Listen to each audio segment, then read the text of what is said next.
qalbuhu muta'alliqun bil masajid, dia akan mendapatkan ketenangan di dunia wal akhirah insyaallah.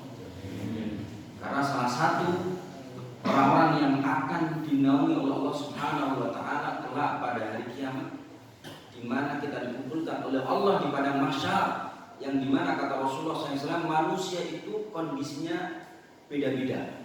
Ada yang karena saking panasnya, ada yang keringatnya sampai di tumitnya, ada yang sampai di betisnya, ada yang sampai lututnya, ada yang bahkan tenggelam dengan keringatnya, disebabkan panas yang sangat dahsyat pada hari kiamat.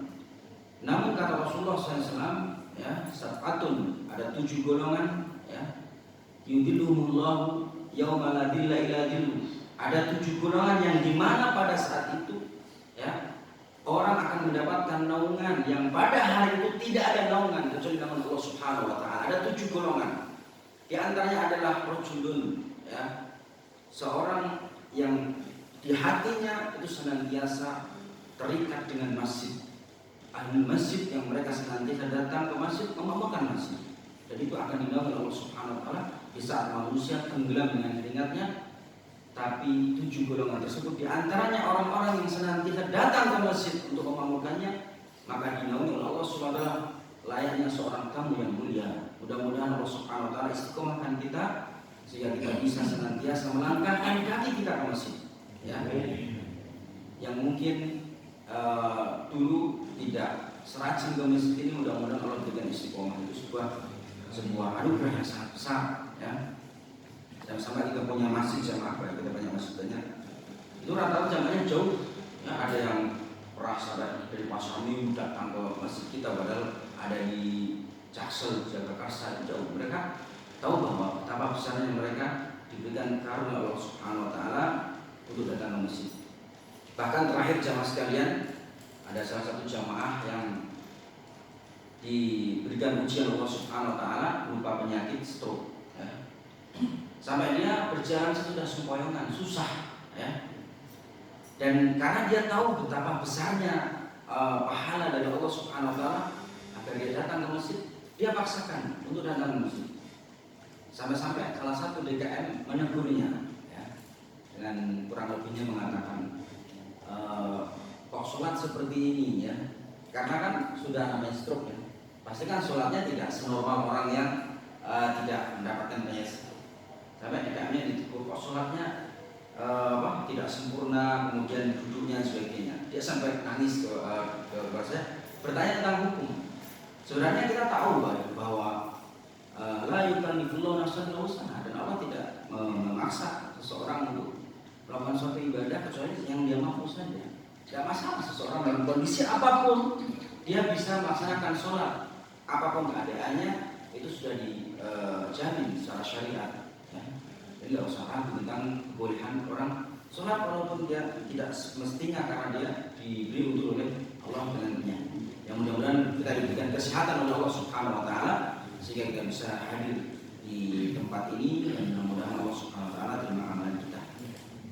Jamaah sekalian yang dirahmati Allah Subhanahu wa taala, ada satu ungkapan, ya. Yang ungkapan ini dikatakan oleh seorang khalifah, seorang pemimpin Islam, yaitu bernama Umar bin Abdul Aziz, ya, radhiyallahu anhu, seorang khalifah besar, ya.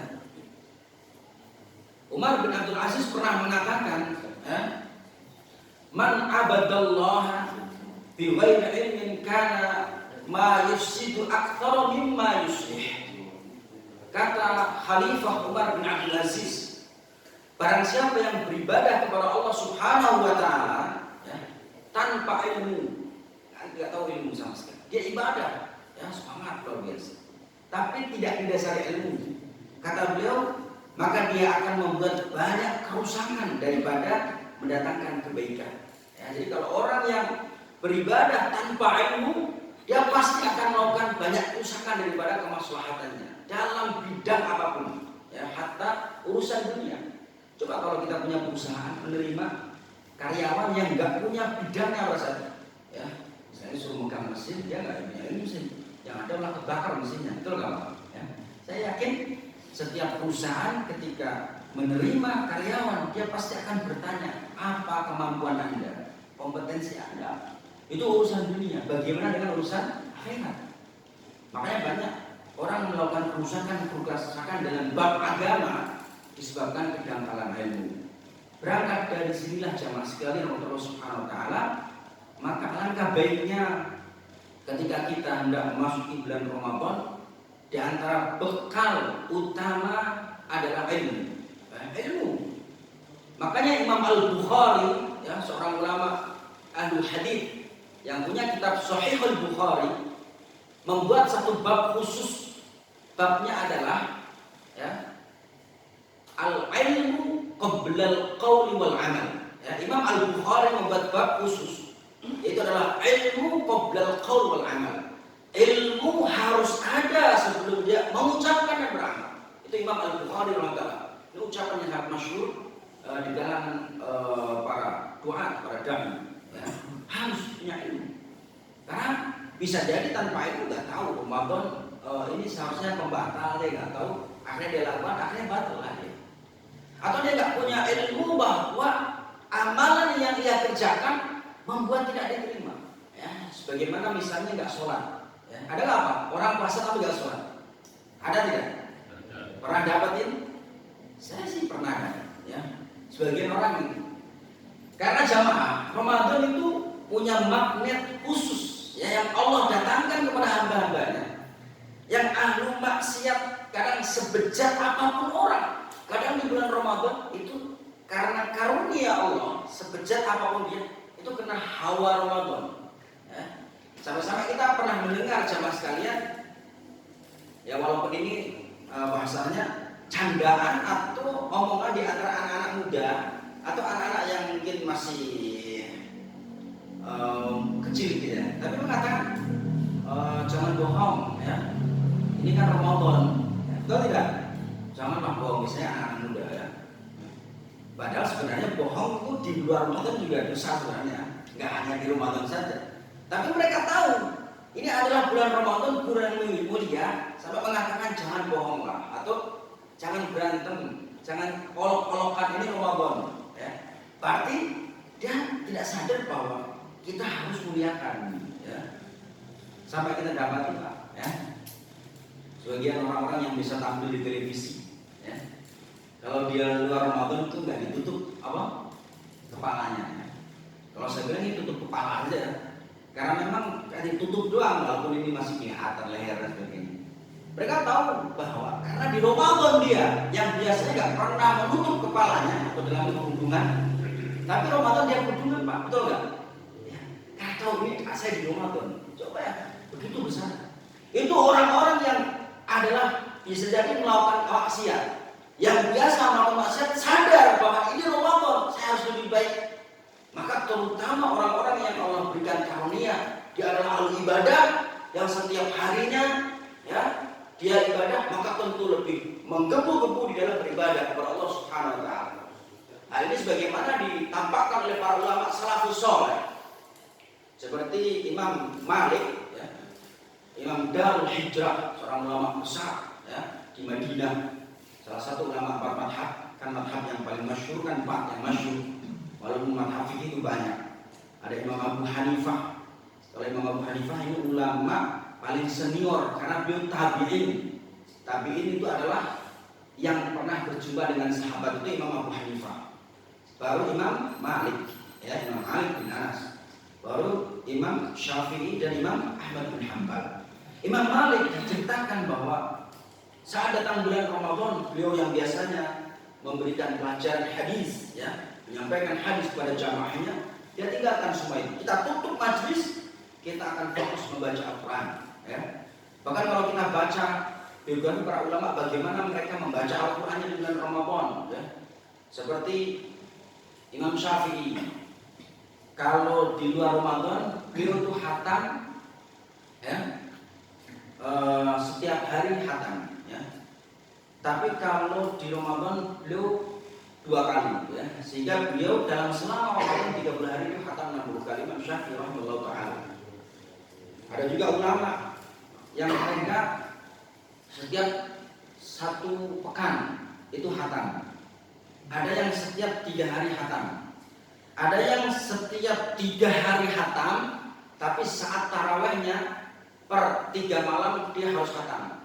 Jadi coba bayangkan, selama 3 hari dia 3 hari berturut-turut taraweh harus khatam. Berapa juz Pak setiap taraweh? Hah? Juz ya. Kalau dilaksanakan sendiri nggak tahu besok balik atau enggak, ya. Tapi begitu ulama ya, ulama mereka luar biasa dalam bersungguh-sungguh. Ini menunjukkan bahwa orang-orang dahulu yang memang Allah berikan karunia kekuatan yang sangat besar dalam beramal soleh, mereka sangat luar biasa. Mungkin kita tidak bisa seperti mereka ya, karena jauh levelnya, tapi minimal kita mencoba untuk meneladani ya, karena kita diajarkan ya, bagaimana harus mengikuti para generasi-generasi soleh agar kita bisa lebih baik ya, karena kata ulama bahwa seorang tidak mungkin mendapatkan kemaslahatan kebaikan pada diri mereka kecuali mereka juga menempuh apa-apa yang ditempuh oleh orang-orang soleh ya, biar mereka lebih baik ya. Jamaah sekalian Allah Subhanahu wa taala, kalau tadi kan judulnya kupas tuntas. Kalau kupas tuntas nggak selesai jam berjalan. Karena saya sudah kumpuli ya. Kalau mau bahas Ramadan tuntas itu ada 100 poin sekitar. Ya, kan nggak mungkin saya nanya 100 poin ya. Karena banyak sekali masalah-masalah yang masuk ya, yang bahkan saya ringkas ya. Kayak banyak pertanyaan tentang siwak ya, tentang umur ya, misalnya tentang bekam, tentang donor darah ya, dan hampir 100 masalah ya. Saya sudah mencoba untuk melihat-lihat. Tapi alhamdulillah jamaah sekalian Allah Subhanahu wa taala, minimal kita mencoba untuk mengetahui beberapa masalah yang dengan ini kita bisa maksimal ya untuk beribadah di bulan Ramadan. Dan tadi jamaah sekalian, sekaligus sebagai pengantar bahwa bekal terbaik bagi kita saat Ramadan adalah ilmu ya. Lalu kemudian ada bekal yang harus kita siapkan, di antara adalah taubat ya. Mengapa kita harus bertaubat jamaah ya saat sebelum masuk bulan Ramadan? Karena kita tahu bahwa Ramadan adalah bulan yang mulia ya. Maka kapan lagi kita bertobat jika ketemu Ramadan kita nggak mau tobat ya. Kalau di bulan Ramadan saja sulit tobat, bagaimana di luar Ramadan? Maka kita sebelum masuk sudah bahwa apa-apa yang dalam diri kita kurangi. Kalau nggak bisa diganti seluruhnya, kurangi ya. Makanya ketika Rasulullah SAW menginformasikan tentang Ramadan kepada sahabatnya ya, di antara yang diseru ya, kata Rasulullah SAW, wahai para pelaku maksiat, kata Rasulullah ya, aksir, kurangi maksiat kamu, kata Rasulullah. Wa ya ahlul khair, wahai orang-orang para pelaku kebaikan, kata Rasulullah, akbil, terus tingkatkan ya. Itu yang diwasiatkan Rasulullah SAW. Maka bertaubat. Apalagi jamaah sekalian, pada pagi hari ini, hari yang mulia ini, kita bertepatan pada tanggal berapa Pak? Nisbah Syaban 14 ya. Walaupun ada khilaf ya, di perbedaan.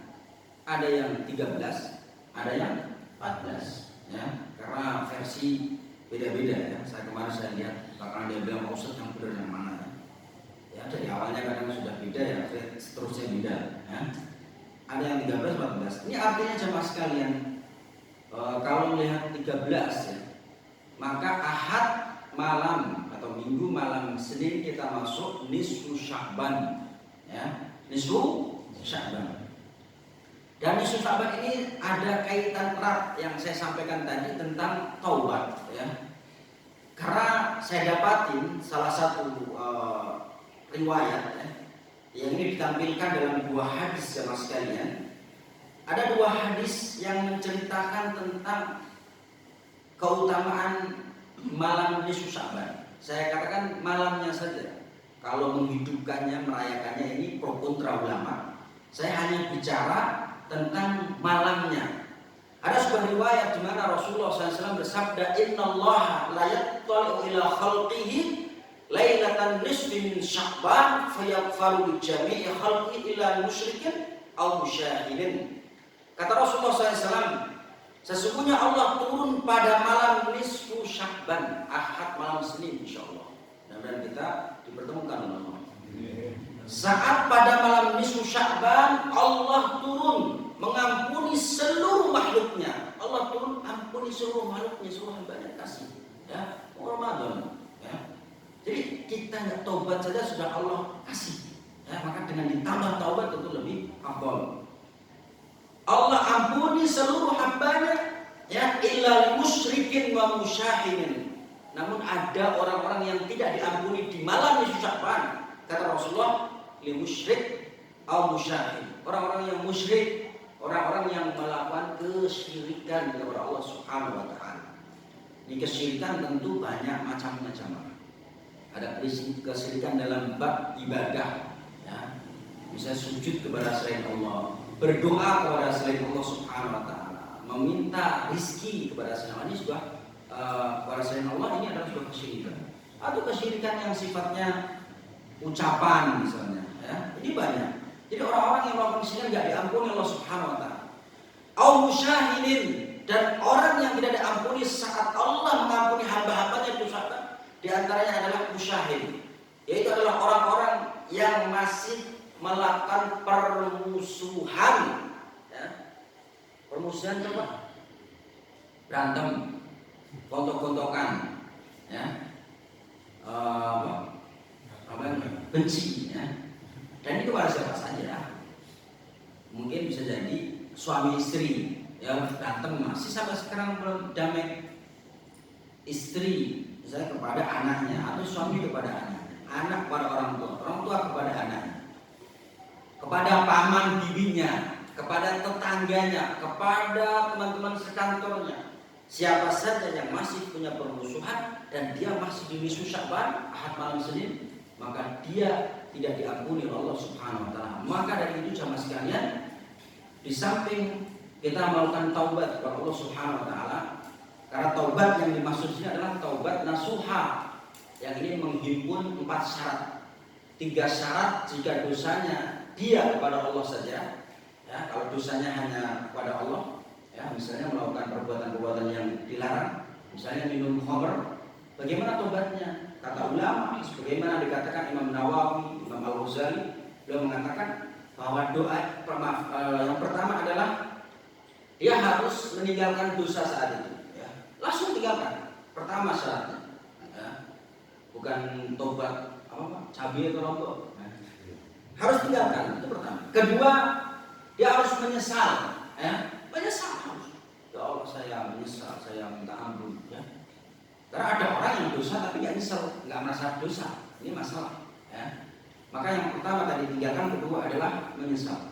Yang ketiga, taubat nasuha, syaratnya ketiga adalah bertekad kuat untuk tidak mengulangi lagi. Inilah 3 syarat taubat nasuha, sebagaimana yang disampaikan oleh para ulama. Kalau orang mau taubat nasuha betul-betul tadi, tinggalkan, sesali, menyesal, dan bertekad kuat tidak melakukannya.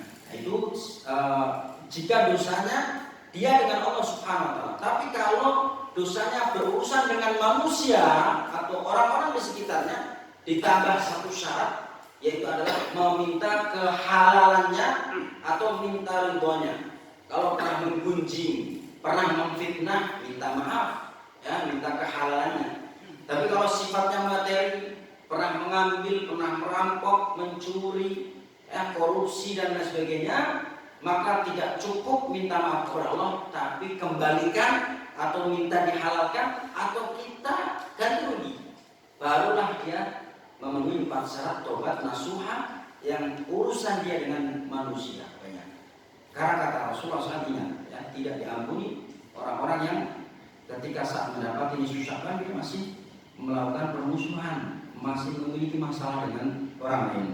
Dalam riwayat yang lain ditambah, yaitu di samping orang yang bermusuhan, wa qatilun nafsin, orang yang membunuh. Ingat, orang yang membunuh manusia di saat dia mendapati ucapan, tapi urusannya belum selesai, maka ingat Allah tidak akan mengampuni dosa-dosa. Ya, alhamdulillah min dzalik, mudah-mudahan berikan hidayah. Kemudian bekal yang paling terbaik juga yaitu adalah minta kepada Allah kemudahan jemaah. Ya. Jadi kita beribadah itu tidak hanya mengandalkan kemampuan kita, seolah-olah saya mampu, saya punya kekuatan untuk beramal soleh. Tidak, tetapi ingat, semua adalah atas kekuatan yang datang dari Allah Subhanahu wa taala. Yang wajib kita minta terus. Karena kita tidak hanya dituntut ibadah, tapi juga meminta kepada Allah Subhanahu wa taala. Iyyaka na'budu wa iyyaka nasta'in. Betul tidak? Tidak hanya ibadah yang dituntut, tapi minta kepada Allah Subhanahu wa taala. Bahkan di dalam ayat, orang yang tidak mau berdoa kepada Allah itu dicap sebagai orang-orang yang sombong. Innal ladzina yastakbiruna an ibadati.